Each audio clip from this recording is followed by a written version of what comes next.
जेते कष्ट जेते दुख थाऊ मध्य माँ निकटरे जदि निजक समर्पण करा जाए ताले निश्चित भाव में ये माँ थानापति महाराणी से मंगल कामना करती। आमर ये माँ ग्रामदेवती ग्राम ठाकुराणी थानापति महाराणी कहीं कौ आवाहन कालू आम शुणी आसचु एवं आम जन्म पूर्वर आम पूर्वपुरुष मैंने यही स्थान में माँ वार्षिक पूजा उत्सव पालन करती। आउ आमर जंताल उत्सव गोटे हुए सेटा आमर आषाढ़ मासरे जंताल दि जाए। पूर्वपुरुष मानकर यही विधि अच्छी प्रथा अच्छी से माने विश्वास करती जे माँ निकटरे जंताल दिगले भोग खीरी एसबू अर्पण कलापर निश्चित भाव में चाष कार्य भल हुए एवं जो लोक मानकर पिला छुआ अनेक दिन विवाह पर पिला माने संतान संतति होना से माँ निकटरे तांकर मनस्कामना रखी पूजा कले निश्चित भाव में संतान प्राप्ति होती। यार नजीर रही जेकोसी प्रकार दुरारोग्य रोग जदि लोक मानकर कहार थाए ताकू ए माँ ग्रामदेवती थानापति महाराणी निकटरे जदि आमे मानसिक रखती ताले निश्चित भाव में बहुत दुरारोग्य रोग साधन होती। सुखं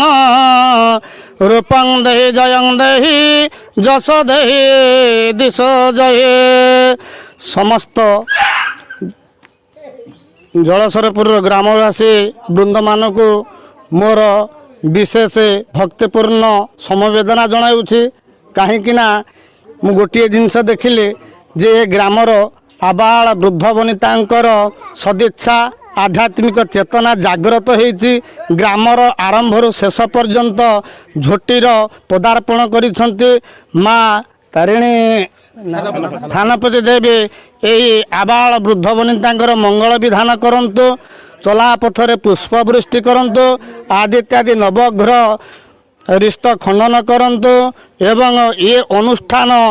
चिरोत्तर हो एवं दीर्घजीवी हो समस्ते मंगल कामना मो तरफ मंगल कामना करुचे एवं अनुष्ठान दीर्घजीवी हो श्री श्री थानापति देवी प्रीत्यर्थ सर्वे बोल आनंदे कुमार हरि बोल। ओं श्री गुरुभ्यो नमः। ओं शरणागत दीनार्थ परित्राण परायणे सर्वेशार्थे हरे देवी माँ नारायणी नमस्तुते। भगवती माँ थानापति महाराणी ये पीठंकर सांवत्सरिक घृताहुति चंडी यज्ञर आज पंचम वार्षिक दिवस। यही अवसर में जलसरपुर समस्त ग्रामवासी माने भक्त माने तांको आनुकूल्य सहयोग जो पीठरे माँ थानापति पदार्पण करिसेंती तांकर बहु कृपा लाभ करिथिबारु से आज यही पंचम वर्ष रे पदार्पण करी माँकर षोडशोपचार पूजा चंडी यज्ञ गीता यज्ञ एवं सूर्य पूजा गो पूजा मंडपरे समस्त देवादेवींकर पूजा अर्चना करुछंती एवं सेमानंक सहयोगरे आम 5 जन ब्राह्मण माने एठारे पदार्पण करी मंडपरे थिबा समस्त देवादेवी को पूजा अर्चना करी ग्रामर समस्त दुख दुर्दशा दूर करिवा पई माँ पाखरे शरणापन्न कराई तांको आशीर्वाद भिक्षा करिवा पई समस्त भक्तमानंको निवेदन करूअछु।